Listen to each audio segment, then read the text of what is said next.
Well, let me follow up, Glenn. You mentioned you're an economist. Let me ask you as an economist, you mentioned that this is a battle of ideas. One of the ideas that the left in general has put forward is that the real problem in terms of racial inequality in this country is capitalism, that it doesn't work.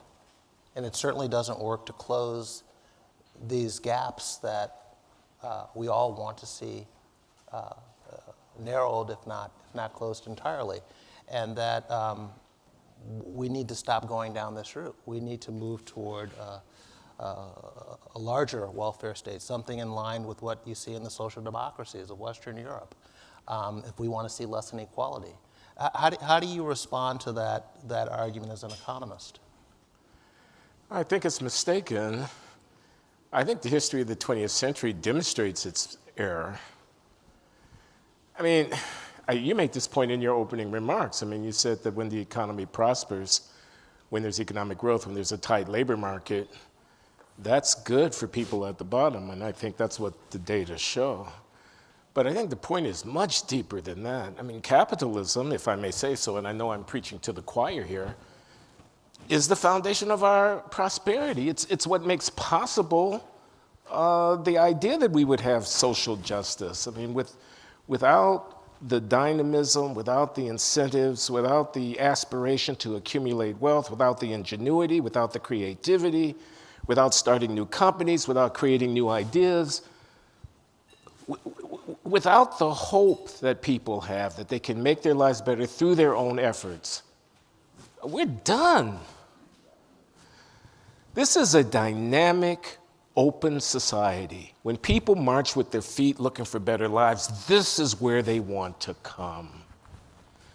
Capitalism is at the foundation of what makes possible the prosperity for the American society. Is it perfect? No. Is there a need for regulation and so forth? Of course.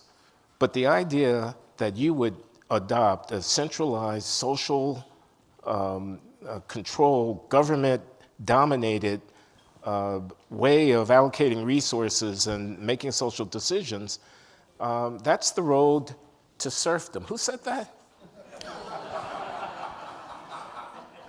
So, I mean, in the universities where I live, racial capitalism is all the rage in the Afro Studies department and the critical theory departments and whatnot. They have in mind slavery. They say the rise of Europe, the domination of white people over the global thing. It's all pie in the sky. On the ground, where people live, where they vote with their feet, open markets, free society, private property, the accumulation of wealth, striving to do better for yourself and your families. That's the ticket.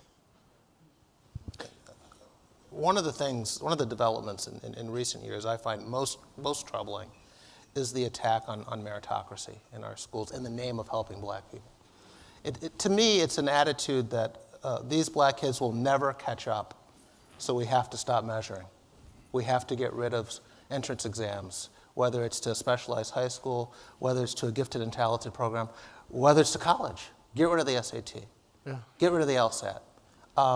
That's how we'll get the parity that we desire, because they're just never going to otherwise catch up.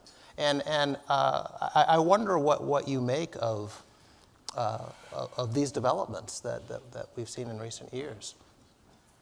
Well, it's very distressing. I mean, it is a corollary, I think, to the observation about corruption that this client-patron racial dynamic that Shelby has outlined brilliantly in his books brings into play. And it's, I mean, if the goal is equality for African Americans, it's fundamentally inconsistent with achieving that goal. And I think we have to face up to something that's not exactly pretty, but I think is just the existential reality of our condition, which is that given the legacy of slavery and Jim Crow exclusion and whatnot, given the suppression and oppression, that's a historical fact, the diminishment of African Americans as a consequence of that oppression. Not that there wasn't valiant accomplishment that took place under those conditions, but nevertheless, given that, there's something that has to be demonstrated here, which is that we're fit for equal participation and equal performance within the modern civilization that we inhabit. I have no doubt that we are. But that has to actually be demonstrated. Don't take away the guidelines that I was going to use to show you my fitness. I was going to pass the test. I was going to excel at the standard. I was going to be brilliant at the measure that you apply to everybody of our fitness. But instead, you patronize me. You treat me like a child. You pat me on the head. You implicitly convey your lack of confidence in my capacity to perform. You rob me of the only way that I was going to ever be your equal. Equality, real, genuine equality. Not optics equality, not titular equality, not patron-client equality, performance equality is the only way that we're going to get out of the box, it seems to me. Yes. So this corruption is fundamental. And moreover, you're trashing your own institutions when you do it, because when you get rid of the test, you get rid of it for everybody, not just for me. Yeah. You water down, you dumb down, you equivocate, you grade inflate. So maybe we black folk here, those brave few of us who are prepared to stand for something, are a canary in the miner's coal mine, sounding an alarm for the country as a whole as we slide into this pit